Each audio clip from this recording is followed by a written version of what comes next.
አሰላሙ አለይኩም ወራህመቱላሂ ወበረካቱ። ወአለይኩም ሰላም ወራህመቱላህ። አንዱን ይጨርስ ብዬ ነው። አንዱ መጀመሪያውን አንድ ነብይ ከመምጣቱ በፊት ስለዛ ነብይ መነገር መስፈርት ነው ብሏልና በዛ መስፈርት የቀደሙ ነቢያቶችን መመዘን ይቻላል ማለት ነው። እሱን ሲጨርስ ደግሞ ከዛ ቀጣዩን መስፈርቶችን እያንዳንዱ መስፈርት እያወጣን መለካት ነው የሚያስፈልገው። ቀጥል ሙከሚል። እሺ ከተመቸ ቀጥልን ታስታስ። ኦኬ አንድ ነብይ ስለመሆኑ የቀደመው ነብይ ስለሱ መምጣት መናገር ከመስፈርቶች ውስጥ አንደኛው ነው አይደለ? ኦኬ አብርሃም ከመምጣቱ በፊት ስለ አብርሃም የተናገረ ነብይ አለ ወይ? ሙሴ ከመምጣቱ በፊት ስለ ሙሴ መምጣት አስቀድሞ የተነበየ አለ? ኢሳያስ ከመምጣቱ በፊት ስለ ኢሳያስ የተናገረ አለ? ኤርሚያስ ከመምጣቱ በፊት ስለ ኤርሚያስ አስቀድሞ የተናገረ አለ? ሲላኩ የተላኩት አካላት ማለት ነው። አሁን መስፈርቱ ነው የመጀመሪያው መስፈርት ነው። አሁን መስፈርቱ ነው አሁን ሌላ መስፈርት እየተሻገርክ ነው። ስለዚህ አሁን ምንድነው የመጀመሪያ አብርሃም ከመምጣቱ በፊት አብርሃም እንደሚመጣ የተናገረ አለ ወይ? ነብይ አለ ወይ? አንዴ ግልጽ ላድርገው። እሺ ይቅርታ፣ መምህር ነው የሚባለው ምንድነው የሚባለው? ይቅርታ ምንድነው የምለው? እናንተ ምንም በለው። አሁን ወደ ነጥቡ ግባና ሌላ ቦታ ሳትሄድ ግልጽ ላድርገው ነገር ገተታ ነው። ኖ አይ አንዴ የመጀመሪያው መስፈርት ላይ እንሂድና ከዛ በኋላ ነው ወደ ለመማር ነው የገባሁት። ለመገተት ለመማር ብትገባም ለመማር ነው የመጀመሪያው መስፈርት። ግልጽ ላድርገው ነው። እናንተ እንደዚህ የምታረጉት ስትያዙ ነው ወደ ነጥቡ ስትያዙ ግልጽ ላድርገው ምናምን ብላችሁ ገተታ ትይዛላችሁ፣ ጊዜያችንን ታቃጥላላችሁ። የመጀመሪያ ያልከው ምንድነው? አንድ ነብይ ከመምጣቱ በፊት ስለዛ ነብይ ትንቢት ቀደም ብሎ ከዛ በፊት የነበረው ስለ አብርሃም የተናገረ ነብይ አለ ወይ? አብርሃም ከመምጣቱ በፊት ብቻ ሳይሆን ካለፈ በኋላም ተነግሮለታል። ለምሳሌ የጠየቅኩ ከዛ በፊት ነው ያልኩ። አየህ ተመልከት፣ ወደ ሌላ ሄድክ። አሁን ደግሞ አይደለም ለአብራራ እኮ ያልኩት ለአብራራ ይቅርታ እኮ እሱ ነው መጀመሪያ በጠየቀው መሰረት ነው የምንሄደው። አየህ አባሮች ጨዋታና ኩኩሉ ለአብራራ ያልኩት ምንድነው ተነግሮላት አይጠበቅብም። አንተ ባመጣው መስፈርት መሰረት ነው የምንመዝን ማለት ነው። ከዛ በኋላ ነው ወደ ሌላ የምትሄደው። አንተ ምን አልክ? አንድ ነብይ ስለመሆኑ ነብዩ ከመምጣቱ በፊት ቀደም ያለው ነብይ ስለሱ ኮንፈርም ያደርጋል አልክ፣ ይናገራል፣ ይተነብያል አልክ። በዛ መሰረት አንተ ባመጣው መስፈርት እንሂድና አብርሃም የሚባለው ነብይ ወይ ሙሴ የሚባለው ነብይ ወይ ኢሳያስ ኤርሚያስ የሚባለው ነብይ ቀደም ብሎ የነበረው ነብይ ስለሱ መምጣት የተናገረ አለ ወይ ብዬ ጥያቄ ሳቀርብልህ ቆይ ላብራራው ማለት ጀመርክ ማለት ነው። ጥያቄው መልሰው። ለምሳሌ አሁን ለዮሐንስ ኤርሚያስ ትንቢት ተናግሯል። የጠየኩ አብርሃምን ነው። አብርሃም፣ ሙሴ፣ ኢሳያስና ኤርሚያስ የሚባሉት አላቸው ወይ? ለአብርሃም ደግሞ ካለፈም በኋላ ተነግሮለታል አይደል? አልጠየኩም እሱን። ከአብርሃም ከመምጣቱ በፊት ስለ አብርሃም የተናገረ አለ ወይ? ያው የምስክርነት ቢሰጡለት አይሆንም? ያውም አይደለም። እሱማ ከኋላም የመጣውም እኛም ማቅረብ እንችላለን። እሱ አይደለም ነበር። አንተ ባመጣው መሰረት ያስማማኛል። እንደሱ አንተ ባመጣው አላልኩም እኔ። ወዴት ነው የምትሄደው? የትም አልሄድኩም። ኧረ እኮ ታዲያ ጭሉሉ መሆን የለብህም እኮ። አንተ ባመጣው መስፈርት መሰረት ለዮሐንስ ሲሆን ኢሳያስ ተናግረዋል አልክ። አየው ሳመጣ ማለት ነው። እኔ የጠየቅኩ ዮሐንስን ወይም ኢየሱስን ሳይሆን አብርሃም፣ ሙሴ ወይም ኢሳያስ ወይ ኤርሚያስ የሚባሉ ነቢያቶች እነሱ ከመምጣታቸው በፊት አንድ ነብይ አብርሃም ነብይ አይደለም ተንበያል ወይ? ነብይ ነው። አብርሃም ነብይ አይደለም ነው። ኦኬ ዘፍጥረት 20 ቁጥር 7 ላይ ነብይ ነው ይላል። ማንን እንስማ? ፈጣሪ ነብይ ነው ይላል። አንተ ደግሞ ነብይ አይደለም ይላል። እንግዲህ ተመልከት። ምን ከሚላውጣለት ልማር ነው የገባሁት እኮ ያላወኩትን አውቃለሁ።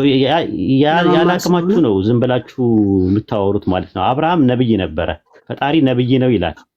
አቅም ኖረኝ አይደለም የገባሁት። አቅምማ የለኝም ስለሌለኝ ነው እኮ ለመማር። አቅም ስለሌለኝ ለመማር ነው የገባሁት። ምዕራፍ 20 ቁጥር 7 ላይ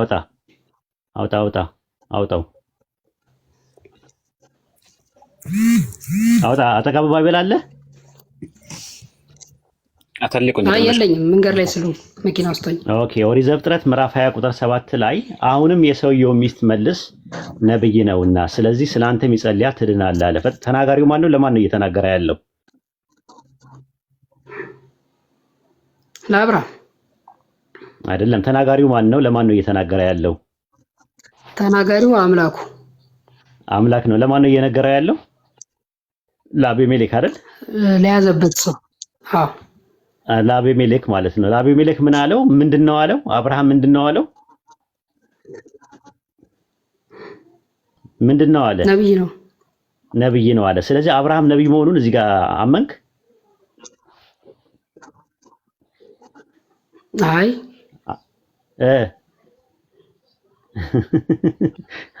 ምን አይ አልክ? አይ ነብይ ነው ከምን አንፃር ነው? ያው ነብይ ቃሉ ከምን አንፃርም አይደለም። ነብይ ነው ከተባለ ከእንትን አንፃር ነብይ ነው ወይስ አይደለም? ነብይ ማለት ትንቢት ተናጋሪ ማለት ነው አይደለ? ኦኬ ነብይ ነው ወይስ አይደለም ነው ዋናው ጥያቄው።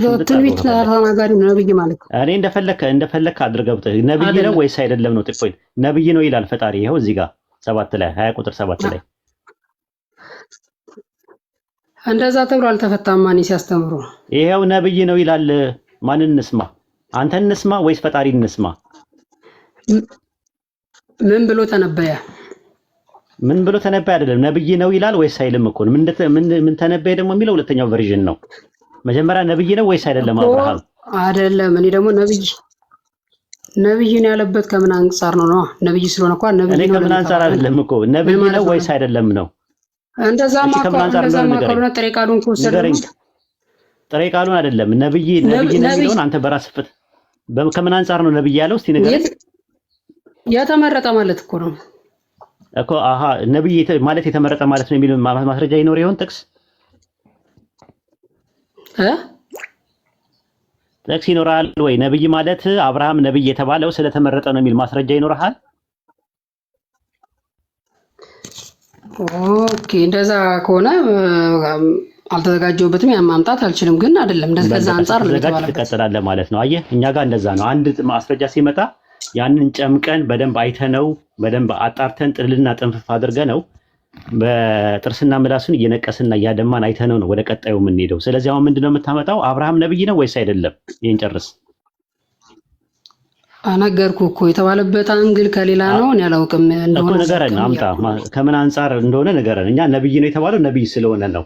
ፈጣሪ ነብይ ነው አለ። ስለተመረጠ እኮ አልኩኝ። ስለተመረጠ ነው አይልም። እሱ ያንተ ኢንተርፕሬቴሽን ነው። ከዚህ ሰው ነው የምታወራው። እሺ መዝገበ ቃላት አላችሁ? ይቅርታ አንዴ። የለንም።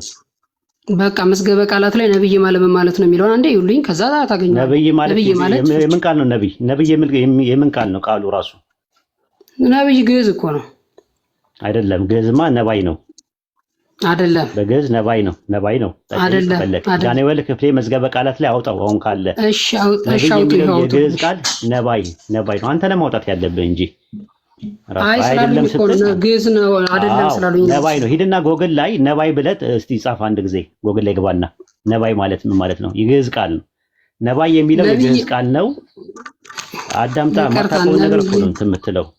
ነብይ የሚለው ቃል እየተማርኩ እንደሄድ እኮ ነው። አዎ ነብይ የሚለው የአረብኛ ቃል ነው። ነብይ የሚለው የአረብኛ ቃል ነው።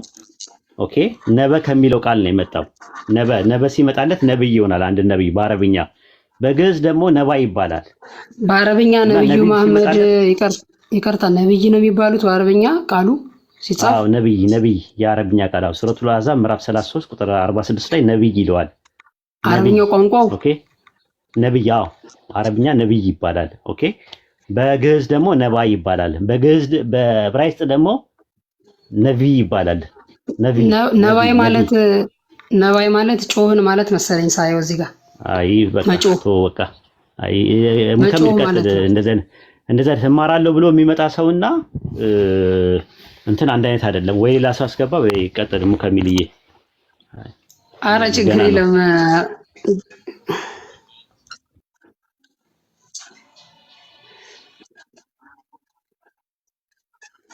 ነብይ የተመረጠ ማለት ነው።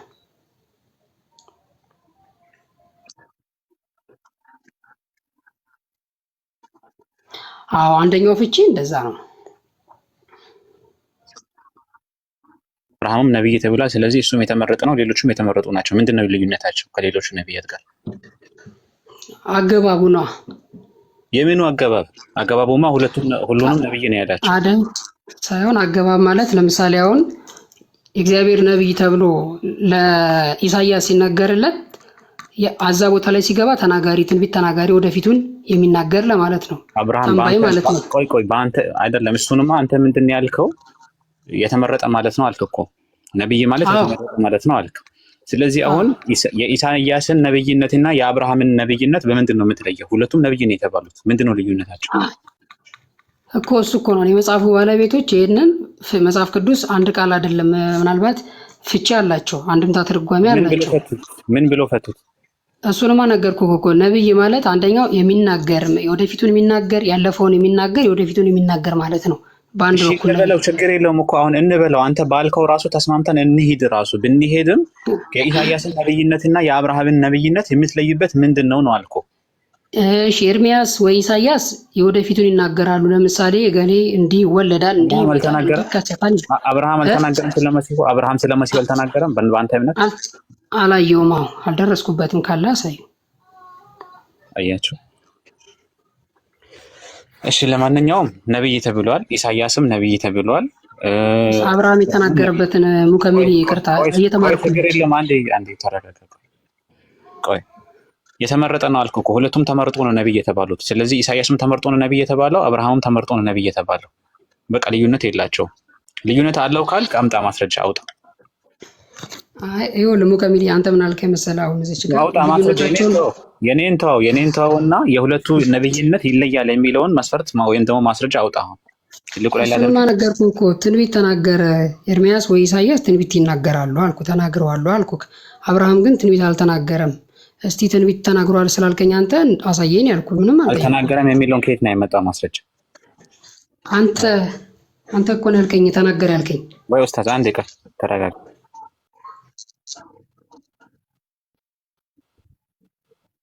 አዎ አምናለሁ። ስለ ኢሳያስና ስለ ኤርሚያስ ከነብይ ከመሆናቸው ፊት ስለነሱ መምጣት የተናገረ ነብይ አለ ከመምጣታቸው በፊት? አሁን የተጠየቀ ደግሞ ለምሳሌ ያው አለ በደንብ ነው ያለው። ስለ ኢሳያስ ከመምጣቱ በፊት የተናገረ አንድ ነብይ አምጣ። እሺ እንደዚህ ላድርግሽ፣ እንደዚህ ላድርግ። ይቅርታ አንድ አዳምጠኝና አንድ ነቢያት ነብይ ከመሆናቸው በፊት የተነገረባቸው ወይም የተነገረላቸው ማስረጃ ነው የጠየቃችሁኝ። ምክንያቱም ኢሳያስና ኤርሚያስ ነው ያልኩ። ኢሳያስ ወይ ኤርሚያስ እነሱ መምጣት ከመምጣታቸው በፊት ስለነሱ መምጣት የተናገረ ነብይ አለ ወይ? አለ። ከማህፀን ጀምሮ መረጥኩ ኪሎ የለም። ኖ የጠየቅኩ ጥያቄ አይደል። እሱን ኤርሚያስን ነው እያናገረ ያለው። ኤርሚያስ ከመወለዱ በፊት ከመምጣቱ በፊት ስለ ኤርሚያስ ወይም ስለ ኢሳያስ መምጣት አስቀድሞ የተናገረ ነብይ አለ ወይ ነው ያልኩ። እነሱ እኮ መጀመሪያም ናቸው፣ የነቢያቱ መጀመሪያ ናቸው። አይደሉም። ከነ ኢሳያስ በፊት ነቢያቶች ነበሩ። እነማን?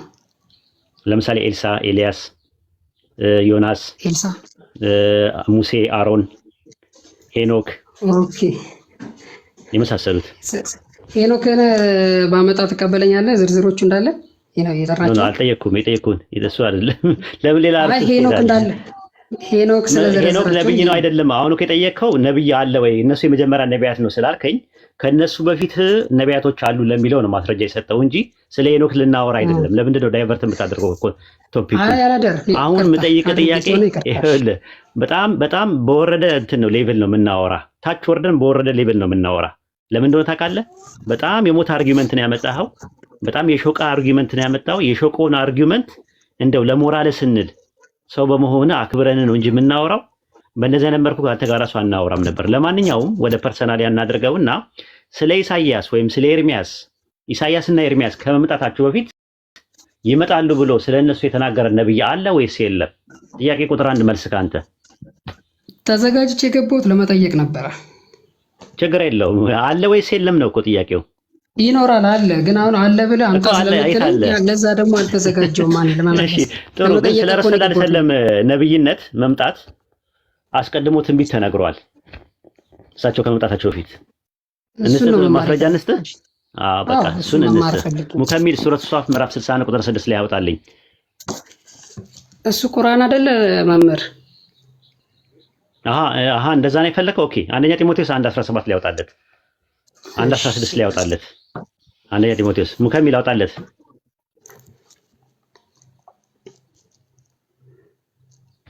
አንደኛ ጢሞቴዎስ ምዕራፍ 1 ቁጥር 16 አወጣ። አንደኛ ጢሞቴዎስ ምዕራፍ 1 ቁጥር 16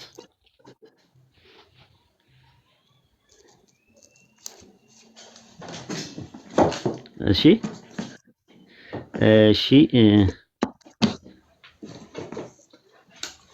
አንደኛ ጢሞቴዎስ እያየህ ነው ወገናችን? አዎ እያየሁ ነው። አንደኛ ጢሞቴዎስ ምዕራፍ 1 ቁጥር 18 ጢሞቴዎስ ሆይ አስቀድሞ ስለ አንተ እንደተነገረ ትንቢት አለ። ስለማን ነው ትንቢት የተነገረው? ስለ ጢሞቴዎስ። አዎ ስለ የቱ ጋር ነው የተነገረው? ትንቢት የተነገረው አስቀድሞ ጢሞቴዎስ ከመምጣቱ በፊት። ጥያቄ የጠየቅኩት ስለ ነብዩ መሐመድ ነበር እኮ እንዲገባ እኮ ነው። እኔማ ስሰጥህ እኮ ከቁርአን ስሰጥህ ምን አልክ? አይ ቁርአን ላይ ነው ያለው አልክ። ተመሳሳይ አርጊውመንት ምን አመጣው? ጢሞቴዎስ ትንቢት ተነግሮለት የተነገረበትን ቦታ እንድታሳየኝ ነው። ለእያንዳንዱ አካል ትንቢት የተነገረበትን ነው የምትፈልገው አንተ አሁን? አዎ ትንቢት ተነብዮ ነበር አለ። ጢሞቴዎስ ከመምጣቱ በፊት ስለ ጢሞቴዎስ ተነግሮ ነበር አለ እና የተነገረበትን ቦታ አሳየኝ ማለት ብቁ አይደለም ለብቻው አንዱን ለመመለስ። ባይኖርስ ለምሳሌ አሁን ክርስትናው ባይኖር ነው ኤግዛምፕል ነው እኮ ከቁርአን ነው የሰጠው እኮ ተመልከት። አሁን አንድ ነብይ ስለመሆኑ ጢሞቴዎስ አስቀድሞ ትንቢት ተነግሮለት ትንቢት የተነገረበትን ቦታ የተናገረለት ነብይ ማን ነው? የቱ ጋር ነው የተነገረው? ማምጣት ትችላለህ? ቀደም እንዳልኩት ወይ ችግር የለውም በቃ አልተዘጋጀም። ከባቢ ደግሞ እናምጣለን ከባቢ ላይ እናምጣለን። ችግር የለውም በቃ አብሽር። ዮሐንስ ወንጌል ምዕራፍ 1 ቁጥር 19 ላይ ግባ። ዮሐንስ ወንጌል ምዕራፍ 1 ቁጥር 19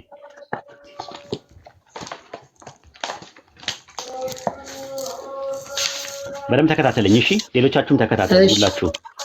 እሺ አይሁድም አንተ ማን ብለው ይጠይቁት ዘንድ ከኢየሩሳሌም ካህናትና ሌዋውያን በላኩት ጊዜ የዮሐንስ ምስክርነት ይህ ነው፣ መሰከረም አልካደም። እኔ ክርስቶስ አይደለሁም አለ። ምን አይደለሁም አለ? እኔ ክርስቶስ አይደለሁም አለ። ምን አይደለሁም? አዎ ማን ይመጣል ተብሎ ይጠበቅ ነበረ? ማን ይመጣል ተብሎ ይጠበቅ ነበረ? ክርስቶስ ይመጣል። አዎ እኔ አይደለሁም አለ። እንግዲያስ ማን ኤልያስ ነህን ብለው ጠየቁት። አይደለሁም አለ። ኤልያስ እንደሚመጣ ትንቢት ተነግሯል? ኤልያስ እንደሚመጣ አስቀድሞ ተነግሯል ወይ? አይደለም። በባይብል ነው። በባይብል ትንቢተ ሚክያስ ምዕራፍ 4 ቁጥር 5 ላይ ታገኘዋለህ። ታላቁ የሚያስፈራ እግዚአብሔር ቀን ከመምጣቱ በፊት ነብዩ ኤልያስን እልክላቸዋለሁ ይላል። ያረገው ኤልያስ ይመጣል ብለው ይጠብቃሉ አይሁዳኖች። ከዛ ቀጥሎን እንግዲያውስ አሉት ነብዩ ነህን አይሉት። አይደለሁም አለ። ስንት ሰው ነው የሚጠብቁት የነበረው? ስንት ሰው ይጠብቃሉ? አይደለም 3 አይደለም። እንግዲያስ ማን ብለው ለላኩት መልስ እንድሰጥ ለራስህ ምን ትላለህ አሉት። እርሱም ነብዩ ኢሳይያስ እንዳለው የጌታን ድምፅ አግኖ ብሎ በምድረ በዳ የሚጮህ ድምፅ ነኝ አለ። የተላኩትም ከፈሪሳውያን ነበሩና እንግዲያስ አንተ ክርስቶስ ወይም ኤልያስ ወይም ነብዩ ካይደለ ስለምን ታጠምቃለህ ብለው ጠየቁት። ማን ነበር የሚጠብቁት የነበረው? ማን ነበር የሚጠብቁት የነበረው?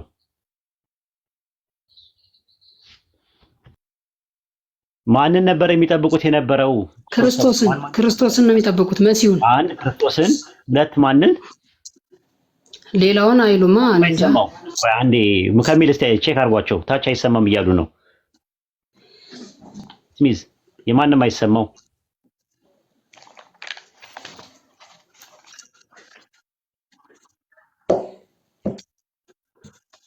ይሰማቸዋል። አንዴ ጻፉ። ይሰማል እያሉ 19 ኦኬ። ስለዚህ ማንን ነው የሚጠብቁት የነበረው? ስንት ሰው ነበር ሲጠብቁት የነበረው አይሁዳኖች? አንድ ሰው። ኤልያስና ክርስቶስ አንድ ናቸው አይደሉም? እሺ ከሶስቱም እነማን ናቸው እዚህ ጋር የተጠቀሱት? ነው ወይ እኮ ነው ጥያቄው እንጂ እነሱን ጠበቋቸው አይደለም። ስለሚጠብቁ ነው መጽሐፋቸው ላይ እኮ ስላለ ነው። አሁን ጥያቄ የሚነሳው እንግዲህ ለመረዳት ካልፈለክ ችግር የለውም፣ ግን ክፍት አድርገው ኦፕን አድርገው ሎክድ አታድርገው፣ አይምሮውን ክፍት አድርገውና እናውራ። አይሁዳኖች የሚጠብቁት 3 ሰዎች አሉ። አንደኛው መሲሁ ነው፣ ክርስቶስ ነው። ሁለተኛው ኤልያስ ነው። ሶስተኛው ማን ነው? አይሁዳኖች የሚጠብቁት 3 ሰዎች አሉ። ሶስተኛው ማን ነው? አይ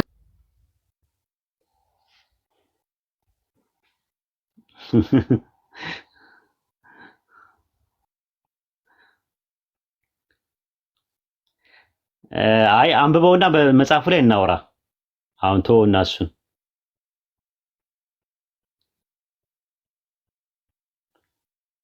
ኖ እሱም በኋላ ላይ እንሄዳለን።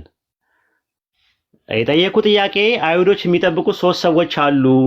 3ቱ ሰዎች እነማን ናቸው? መጥተው የጠየቁት ዮሐንስ ጋር መጥተው አንተ ማን ክርስቶስ ነህን ሲሉት አይደለሁም አለ። ኤልያስ ነህን ሲሉት አይደለሁም አለ። ነብዩ ነህን ሲሉት አይደለሁም አለ። የሚጠብቁት ስንት ሰዎች ነበሩ?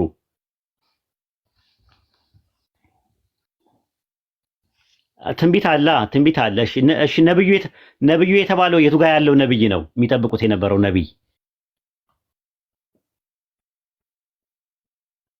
ስለ ነብዩ ነው የጠየቅኩት። እሱ ክርስቶስ ነው፣ መሲህ ነው። ስለ መሲህ ነው የምታወራኝ።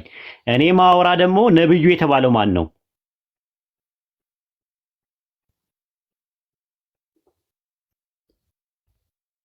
አይ በቃ ይሄ ልጅ አይሰማም ማለት ነው ልጅ። ሙከሚል እንዴት ይሻላል? ልጁ በቃ ሎክድ አድርጎ ነው የመጣው እና አስረዱኝ አላውቅም ይላል። ወደ ነገር ስትይዘው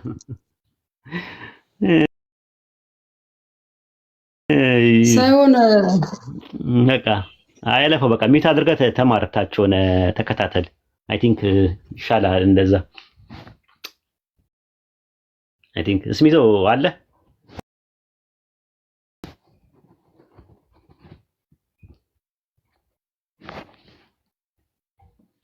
ኦኬ ሙከሚል መቀጠል ትችላለህ። ከሌሎች ሰዎች አስገባና አንተ ይማር፣ እሱ አታወሩሉት ይማር።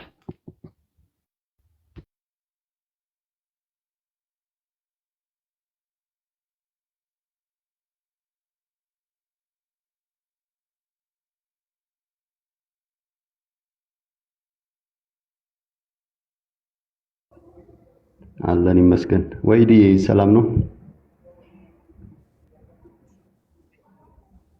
አለሁ ይመስገን።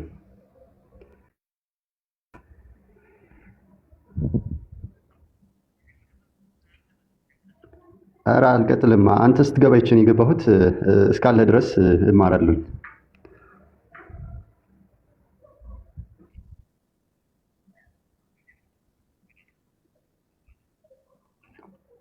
ወይዲ መስማት ነው ፈልገው ዛሬ እና ደግሞ ራትም እየበላው ነው።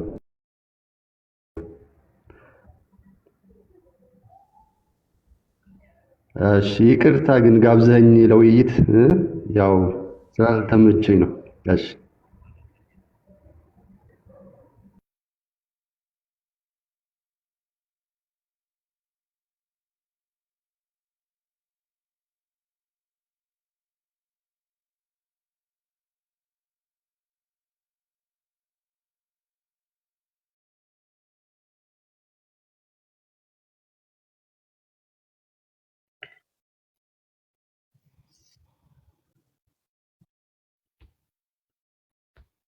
ካንተ አይመስለኝም።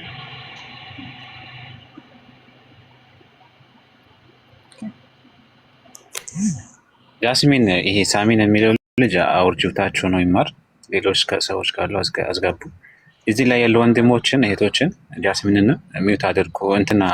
ሚዩት አድርጉ አልኩኝ። እባክህ ፎሎ አድርጓቸው። ፎሎ አድርጉ። ደግሞ ኮፒ ሊንክ አለ መልሰሽ አስገቢ ኡስታዝን ካለ። እሺ አጣሁትኝ። የኔን አካውንት ግን እንደውን ፎሎ ቀርቶብኝ ኮፒ ሊንክ ባደረጋችሁልኝ በጣም ዋርኒንግ እየሰጠኝ ነው። በጣም ኦኬ። ኢየሱስ አለ። አሁን እሰማለሁ። እስቲ እንሞክረው። ሰላም አለይኩም። ይሰማል ወይ? ይሰማል አሁን? እሺ። አይ ታች ያለው እሰማለሁ ወይ? ኦኬ ጥሩ። እና እየበላው ነው ያልከው?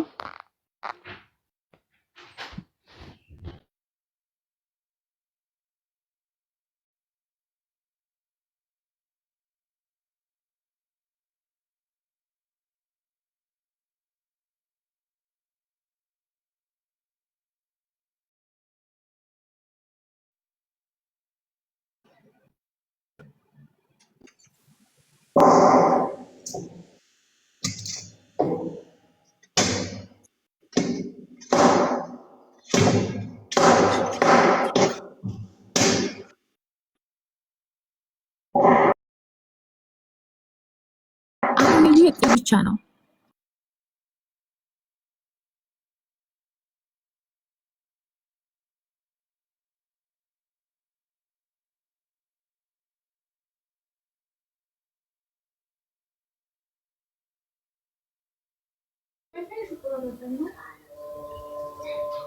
ሁለት መቶ ሺህ ምናምን አስገቡት ኮፒ ሊንኩን። ከዛ እዚህ ጋር ደግሞ ጃስሚንና እንትን ከሚላሉ ፎሎ አድርጓቸው። ቀጥሎ ጃስሚን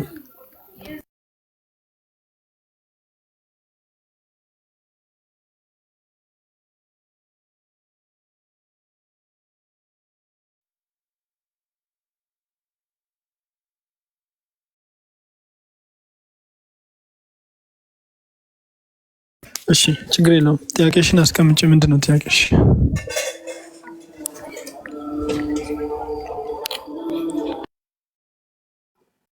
ኡስታዝ ብቻ ነው የምጠይቀው።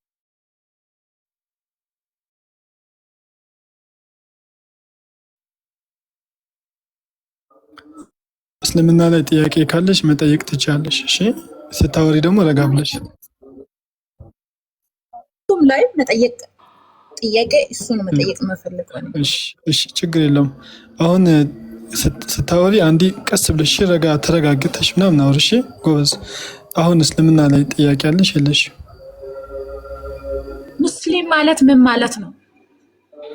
እሺ፣ ሙስሊም ማለት ለአንድ አምላክ የሚገዛ ማለት ነው። አንዱን አምላክ በብቸኝነት የሚያምለክ፣ አንዱን አምላክ በብቸኝነት የሚታዘዝ ሙስሊም ይባላል። አምላካችን አላህ በቁርአን ላይ ሙስሊም ሁን አለው አብርሃምን ሲናገረው። ከዛ ምን አለ? አስለምቱ ሊረቢል ዓለሚን አለ፣ ለአምላኬ ታዛዥ ነኝ አለ። ታዛዥ ለሚለው የገባው ቃል ሙስሊም ማለት ነው። ሰው ሙስሊም መሆን ማለት ለአንድ አምላክ መታዘዝ ወይ ደግሞ አልስቲስላሙ ሊረቢል ዓለሚን፣ ለአንዱ አምላክ ታዛዥ መሆን በፍጹም ልብህ ማለት ነው። ተረዳሽ ፍቅር?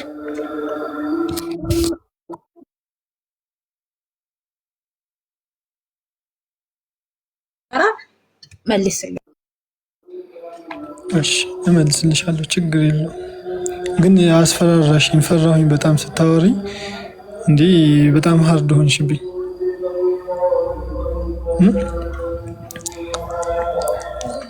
ስታወሪ። እሺ አይ ትንሽ አንድ ጠብቂ፣ ላውጣልሽ ብዬ እኮ ነው።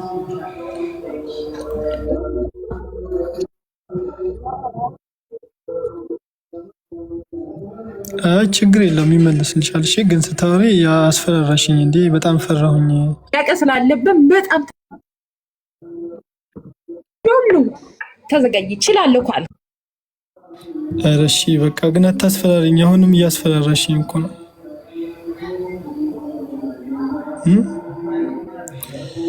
አንዴት ጋር ነበረ ላውጣልሽ? እያየሽ ነው አይደል የምትፈልጊው? እንትኑን ማወቅ የፈለግሽው?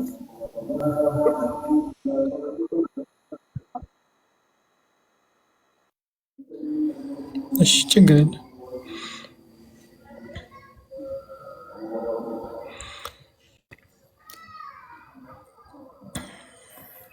እሺ በደንብ አዳምጪኝ። እሺ አሁን መጽሐፍ ላይ ያለው እንሰጥሽ ነው። እሺ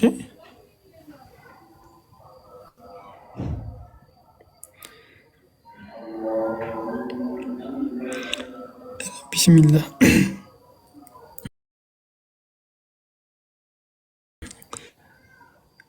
እንዲህ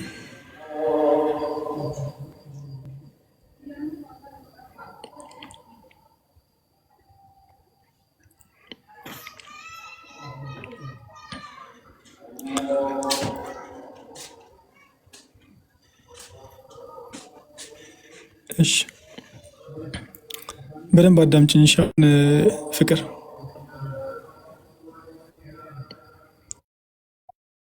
እሺ እሺ አንዴ እሺ አንዴ ፍቅር አንዴ እባክሽን። በሱረቱል በቀራ ምዕራፍ 2 ቁጥር 136 ላይ አምላካችን አላህ እንደዚህ ይላል፣ በአላህም ወደኛ በተወረደው ቁርአን ወደ ኢብራሂምም ወደ ኢስማኤልም ወደ ኢስሐቅም ወደ ያዕቆብም ወደ ነገዶችም በተወረደው በዚያም ሙሳና ዒሳ በተሰጡት በዚያም ነቢያት ሁሉ ከጌታቸው በተሰጡት ከእነርሱም በአንድም መካከል የማንለይ ስንሆን አመንን፣ እኛም ለእርሱ ለአላህ ታዛዦች ነን አሉ። እዚህ ጋር ታዛዦች ለሚለው የገባው ቃል ሙስሊሞች የሚል። እሺ ጥያቄሽ ምንድን ነው? ስታወሪ ተረጋግሽ። ማለት ሙስሊም ምን ማለት ነው? ይሄ ስም ታዛዥ ማለት ነው።